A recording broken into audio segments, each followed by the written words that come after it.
So is this finally the year of Linux gaming where we could say goodbye to Windows? Well, I think for some people it might be because I've been a Linux user for probably about 15 years, maybe longer than that. But Linux has been my primary operating system, and right here I am using Linux Mint. So why am I saying this year is the year of Linux? Well, I could really give it to one thing or one company specifically, and that is basically Steam, specifically Valve. So why am I saying this?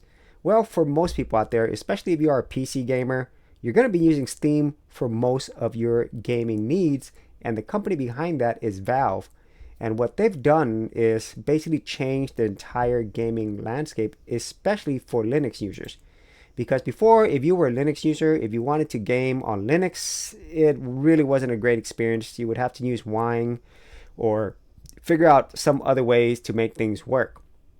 And whenever Valve released their Steam Deck, well, they had to find a way to make it work in Linux because the operating system for the Steam Deck, SteamOS, is actually based upon Arch Linux. So it's an Arch-based Linux OS. And with that, Valve had to put in a lot of work to make sure that their games work on the Steam Deck. Because if it doesn't, well, this is not going to sell and people are not going to buy it and use it. And so Valve is the main reason because they put in a lot of money for this thing called Proton. So Proton is a mixture of Wine and other things to make Windows games work in Linux. And this website, ProtonDB, it's an unofficial site, but it tells you all the games that have been verified, all the games that are currently playable on the Steam Deck. And wow, that is a lot of games. And it hasn't been too long since the Steam Deck has been released. I think a few years now at the time of this video. But it's just amazing what Valve and all the people in the open source community were able to do. And without Valve really putting the money into this, along with the community, I definitely don't think Linux gaming would be anywhere near it is today. Because as of today, I could confidently say, at least for somebody like myself, I really don't need Windows anymore to game. And honestly, for me, I am not a huge hardcore gamer, and I don't really game at all in Windows unless there was something that only works in Windows, meaning that anti-cheat or stuff like that, then you could really only play it in Windows. And Mac is not a gaming platform as well, and so Mac is kind of in a similar situation, but I would say Linux is even better because there's simply just more support.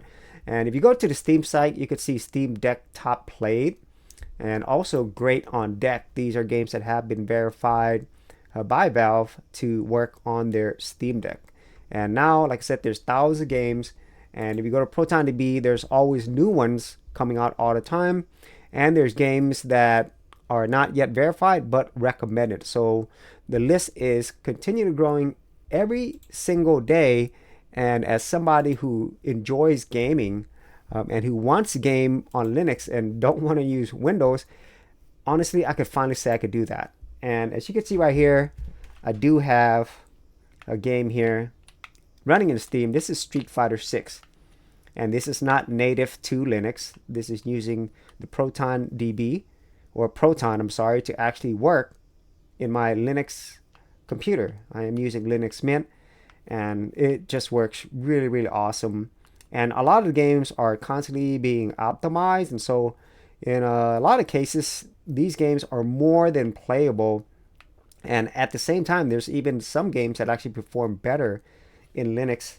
And it's not just this as well, because I think I did the wrong thing there. But yeah, there's also retro gaming, which is something I've been doing for a very long time here in Linux. And as you can see, this is Soul Calibur using a Dreamcast emulator, Flycast. And yeah, I'm never gonna not love retro gaming, and I've always enjoyed this on Linux. But the only thing that was missing was basically more of the modern games. But now, thanks to Steam, thanks to Valve, and the entire open source community, we can finally say, for I think a lot of people out there who uses Linux, that, well, you don't really need Windows anymore to game.